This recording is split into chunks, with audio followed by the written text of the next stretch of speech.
Back in the golden days of YouTube, when I first watched anime on Adult Swim, I got to the point where I wanted to watch more. So what did I do? I watched it with a giant border around it on YouTube, of course. The first series I watched like this was Fairy Tail, but I dropped off before ever finishing it and forgot what I watched or what episode I was on, so I never went back. Let's correct that mistake, take the first step, and answer the question of, did Fairy Tail start out well? Well, the episode begins by introducing us to the Kingdom of Fiore, a peaceful nation with 17 million citizens and filled with magic, with some magic being a common part of everyday life on one side, but on the other are users of magic called wizards that take it a step further, practicing it as an art. These wizards join guilds, take quests, and achieve fame and fortune because of it, with one guild topping them all, Fairy Tail. Now a foundation has been set for the world we are about to experience. We know of the nation that is the centerpiece of the series, that magic has two different purposes within said nation, and although it is commonplace and used as an everyday commodity, there are people that wield it with far different intentions, giving us something to look forward to seeing, and with 17 million people, a lot of possibilities for us to do so. After a banger of an opening theme, we find ourselves in the poor town of Hargion, where a talking cat attempts to get someone to stand who seems to be suffering from a bad case of motion sickness. Tomcat says they're looking for a man that goes by Salamander, before the train takes off again, taking Vertigo with it as it rolls into a title card. The episode is called The Fairy Tale. Fitting. Now we see a new character where we learn that there's only one magic shop in the town and that the people there do more fishing than they do magic, which makes sense given that it's a poor town, but with how magic is essentially a commodity given what we learned in the beginning scene, it's still surprising that a town exists where people wouldn't utilize it, which the shop owner states that most of the residents don't even know how to, and that he only built a shop to sell for wizards that pass through. A good scene to subvert our expectations and ground a magical world into one that could very well mimic our own. The old man pulls out a magical machination that changes clothes colors. Having this device that effortlessly utilizes magic like a technology complements what we learned in the beginning by showing what the everyday common magic would look like and how it could be used in practical situations. The girl states that she already has one and isn't impressed by its existence at all, setting her up to therefore know more impressive magic, possibly foreshadowing her to be a wizard herself. She states that she's after a gate key, with the man showing her the one that he has being called a doggy that isn't very powerful. So gate keys are now established to be utilized mostly for power, but have traits of beings like a dog for example. Is it used for summoning or does it give the user traits that the being would have instead? Setting up questions for what their use would be and why someone would want one that lacks power to begin with. The man says the key costs 20,000 jewels, with the girl's expression giving away that that is a lot, helping with the world building by establishing the economy and the currency used. The girl tries to use her beauty in order to get a discount, only getting 1,000 taken off, which sounds substantial to me, but she doesn't quite think so, storming off. Suddenly every girl around heads to a crowd outside of a building, screaming about someone named Salamander. Blondie says that he uses fire magic that can't be bought in stores, which although out of nowhere since she's literally saying it to nobody, it helps establish the divide between commonly used magic and powerfully utilized magic that has been built up to this point. Back to Polar Express and Doraemon, we see them walking down the street, with P. Dizzy feeling hungry, possibly a result of his motion sickness. I'm the opposite when I get motion sick, so maybe his magic is related to his reaction, but I may be looking too far into it. We learn they have no money for food, and that they are looking for Salamander in hopes that it's someone called Ignil, who is a fire dragon. Since Tsunade said earlier that Salamander uses fire magic that can't be found in stores, and these two here stated that they believe Ignil is Salamander, it's leading me to believe that fire dragon isn't necessarily a literal dragon, but a classification of a magic user instead. Or this could be a bait and switch and they have me hook, line, and sinker, but I suppose we'll see. The two see the crowd, hear it's forming around Salamander, and take off running, overjoyed of who they believe they are about to see, as we learn Meow's name is actually Happy. We see Salamander as a guy that all the women are fawning over, with Winry in awe of him as well, stating that her heart is beating uncontrollably fast, and making sure to hammer home the suddenness of it. Could it be due to magic represented by the hearts in her eyes, like a form of hypnotism? Once Queasy E breaks her concentration on Salamander, the heart breaks on her eyes as well. More possible evidence of it being a sort of hypnosis, or some other kind of magical allure, and not an instant infatuation for any sort of real emotional reason. Now I'm running out of puns.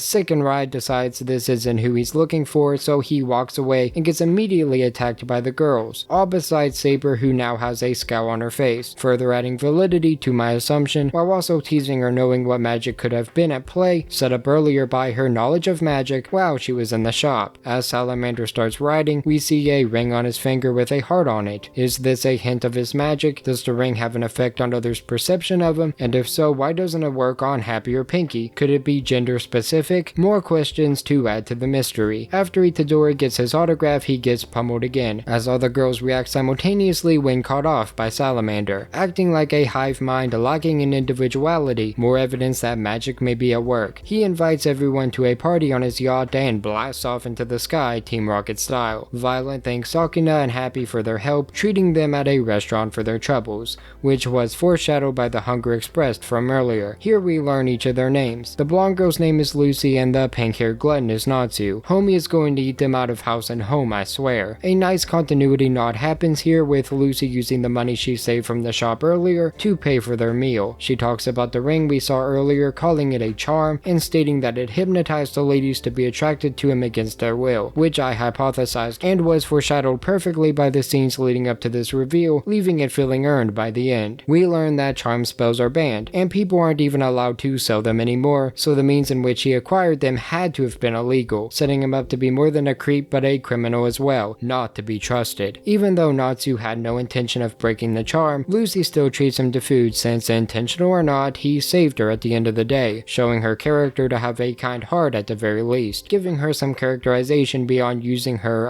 assets to her advantage and being knowledgeable in magic. She talks about her being a wizard but not being in a guild, explaining what that is since she's under the impression that Natsu doesn't know and he doesn't correct her. This is a bit cheap since magic is integral to the world, so he would be expected to have knowledge on something that's integral to magic users such as a guild. This is the second time they've had a character say things to educate the audience, even if it doesn't make sense in universe for them to do so. The first time with explaining Salamander's fire magic and explaining the importance of guilds here. Since she's actually talking to someone here, it does make it a little better at least, even though that carries problems of its own since it's helping set up the world. I'll still let it slide this time, especially since Lucy gets carried away and talks about how she wants to be in the most powerful guild, which we know from the beginning intro to be Fairy Tail, but she doesn't explicitly say that, talking fast and saying a lot, making her random exposition dump about the guild now fall in line with her new very talkative characterization, which Happy is quick to point out, hammering home that her talking a lot is specific to her character and not the norm in regards to interactions in this world. They tell Lucy they are looking for Ignil and that Salamander we saw was a poser and that he probably can't breathe fire like a real dragon, cementing the idea that they are literally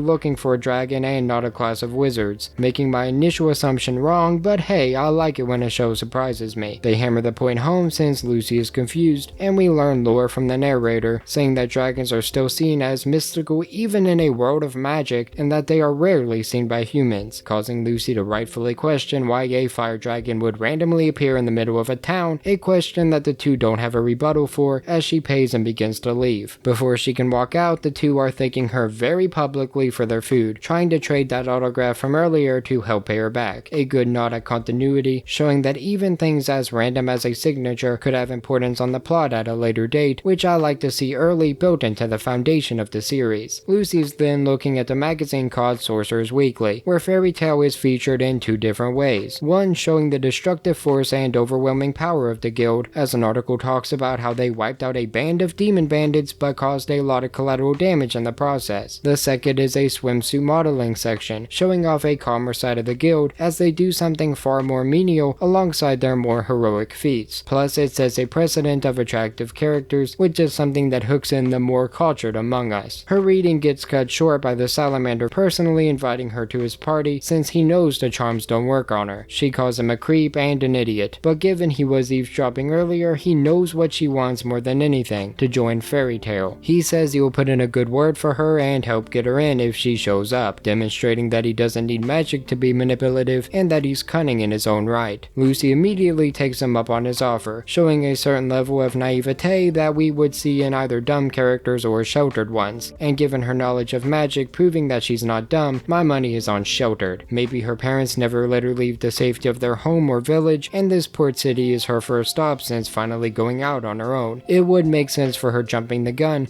as well as her not being in a guild but being a wizard, but again, this is a guess, so I could be wrong. She states that she's using him in this exchange, but her willingness to go along with him as he manipulates others against their will is not a good look. She comes off as rather selfish here, willing to get what she wants regardless of those she lets be hurt in the process. Salamander assuring her that no harm has or will be done, and that he only wanted to feel like a celebrity at his own party is the biggest saving grace for her character though. So since she has no reason to distrust that statement, especially since she stupidly chooses to believe he'll help her, it does stay in line with her being naive instead of actively malicious. Natsu and Happy are chilling as they see the yacht, and girls say that Salamander is claiming to be a part of Fairy Tail, getting Natsu's attention, given they already established Salamander is a manipulative fraud, and that the intro acknowledged Fairy Tail as good. It's safe to assume he either isn't actually a part of it, or that it's going to go the route of Fairy Tail having shady behind the scenes actions and affiliations. Either way would work to progress the story, one being more subversive than the other, but given the name of the show is in fact Fairy Tail, I'm leaning towards the former. Salamander tries to use the magic equivalent of the Bill Cosby method on Lucy, but given her knowledge on magic that was established earlier, she sees through the action. Now that she knows it's a charm, it doesn't affect her, as was set up earlier when Natsu breaking her concentration caused her to notice and made her immune. Lucy stands up for herself, setting boundaries by saying she won't date him to be in Fairy Tail, but it's already too late. Men come out from behind curtains with girls sleeping in their grasp, kidnapping, human trafficking, maybe something worse. The stakes have been raised and tensions are high. The man says they're going to Bosco, proving he had no intention of helping her and hinting that he probably didn't have the ability to do so either. Since Lucy is a wizard, this could be setting up the chance to see her in action, as well as give Natsu a chance to showcase his abilities if he interferes due to his apparent history with Fairy Tail. Slimy Mander says he's going to make the girls his slaves, causing Lucy to draw her weapon, a set of keys that are quickly knocked from her grasp, leaving her defenseless. Slimy Mander says that her keys are called Gate Keys, and that she's a celestial wizard, a class of wizard that can use the keys due to contracts, bonding them and the key together. To everyone else, her keys are worthless, but to her they are everything. Knowing this, he tosses them off the ship into the water below. Given the dire situation and Slimy Mander using magic to harm others, Lucy breaks down into tears, calling him the worst wizard ever, showing she believes magic is a responsibility that should be used to help others, which is antithetical to her actions earlier of allowing people to be manipulated if only to help herself. It does complement her naive side, however, and since I decided her previous actions were because she's naive instead of malicious, we can use this as a moment to submit her more kind-hearted characterization, which we saw a glimpse of whenever she treated Natsu to a meal earlier, finally giving a solid foundation for her character, giving it time to grow as she experiences more and matures in regards to understanding the evils of the world, something that this situation will help accomplish. Natsu comes crashing through the ceiling, becoming motion sick when he lands, but buying time for Happy to carry Lucy to safety. Yes, he flies now. Well, for a moment anyway. He states his transformation is up and they fall into the water below, possibly setting up Happy having limited magical power, and that power is used for flying, which would explain why he doesn't fly up until now, and why him and Natsu take public transportation to begin with. It also gets Lucy in the water where her keys are so she can find them, which although improbable is still possible, so I won't be too harsh on it, given it's the first big coincidental plot pusher and doesn't harm characterization or world building in order for it to happen, but instead it builds onto Happy's character and gives Lucy a fighting chance to hopefully build onto hers as well. Natsu interrupts a beating he was taking and yet again questions Slimy Mander about Fairy Tail, keeping the question of why up in the air, but ensuring that we remember it was a question at all. Whatever they're building at, they are really proud of it, that's for sure. Lucy summons a mermaid named Aquarius, showing what her keys are for, which was hinted at in the shop earlier. Aquarius tells Lucy that if she ever drops her key again, then she's dead before washing her and the ship back to land. Aquarius gets a couple good jabs at Lucy, saying she didn't mean to hit the ship and that she has a hot date to go on and to not call on her services while she's on it. This shows a few things. First, the relationship between spirits and key holders is not one of slavery, but contracts have clauses, and that even beyond that they can request to not be used as was shown here. Second, that the world the spirits come from is akin to our own, where they have free will apart from their summoners, and even can form relationships as well, something I hope gets brought up in the future. The men and Natsu leave to crash when Natsu brings Fairy Tail up again, saying he wants to see Slimy Mander's face. Once men go up to fight Natsu, he swats them away like a minor inconvenience, as Happy says he's a wizard, and he reveals a logo on his arm, the mark of the Fairy Tail Guild. We learn Slimy Mander's real name is Bora, and that he was kicked out of his former guild, the Titan Nose Guild, for bad behavior. Surprise. surprising. Natsu says he won't let him sully the fairy tale name, showing how much his guild means to him as he stands to defend it. Bora hits him with a devastating fire attack, and we learn a new fact about Natsu. Flames don't work against him as he literally eats them up like it's a piece of cake, surprising everyone around. He says he has a fire in his belly waiting to get out